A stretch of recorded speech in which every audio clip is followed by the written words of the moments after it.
electricity, gas and heat prices will rise again in Russia. What is the reason and when to expect the next price increase? When it comes to tariffs for housing and communal services, it is extremely difficult to meet a person who would be completely satisfied with the quality of service. In general, the housing and utilities sector is such an abyss where tens or even hundreds of billions of rubles are dissolved, but all this has a minimal impact on the final result.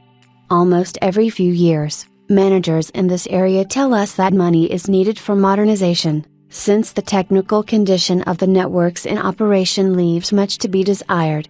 In this regard, many people have a reasonable question: where to divide the money received earlier, which became more due to the previous price increase. It seems that we will never get an answer to this question, because the utilities again decided to please the residents of Russia with new tariffs.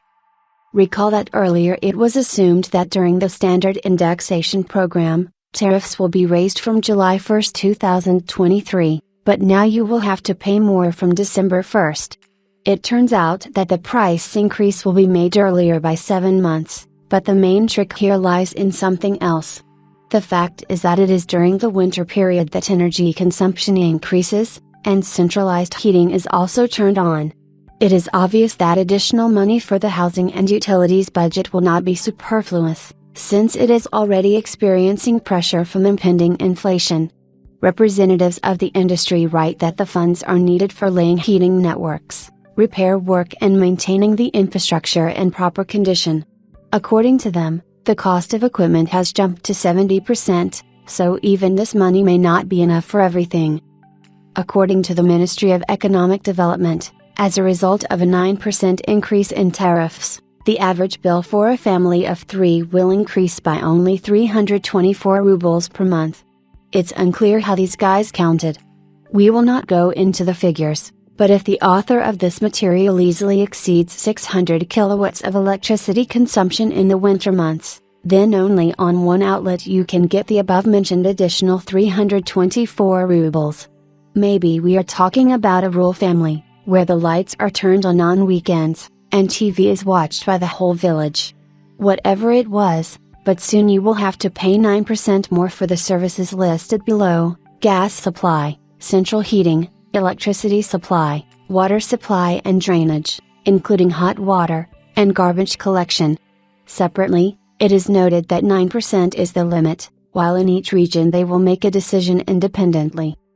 According to official forecasts, by the end of 2022, inflation is expected to increase at the level of 12%, while the current tariffs for housing and communal services are no longer able to ensure the stable operation of departments.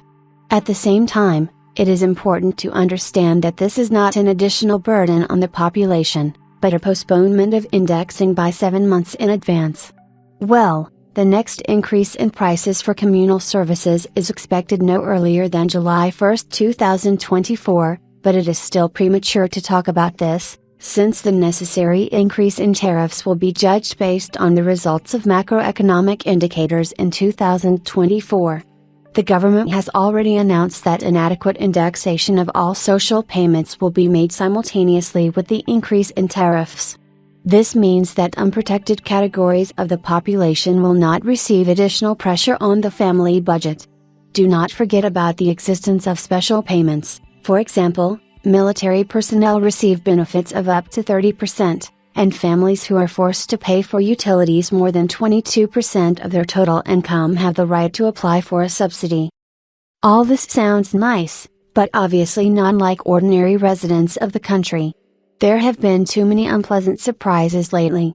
Initially, the ruble devalued, then the usual goods began to disappear from stores, and today all this, even if it is freely available, is much more expensive than it was a year ago. But then for $1 they gave 75 rubles, while at the time of writing this material the exchange rate fell to 59 rubles. Who pockets the difference is a big question. Experts say that the reason for the high cost is the specific mechanism of parallel import. It is quite possible that this is the case. But if there is less money somewhere, it means that there is more money in another place. Well, an unexpected increase in tariffs will only complicate the lives of ordinary hard workers.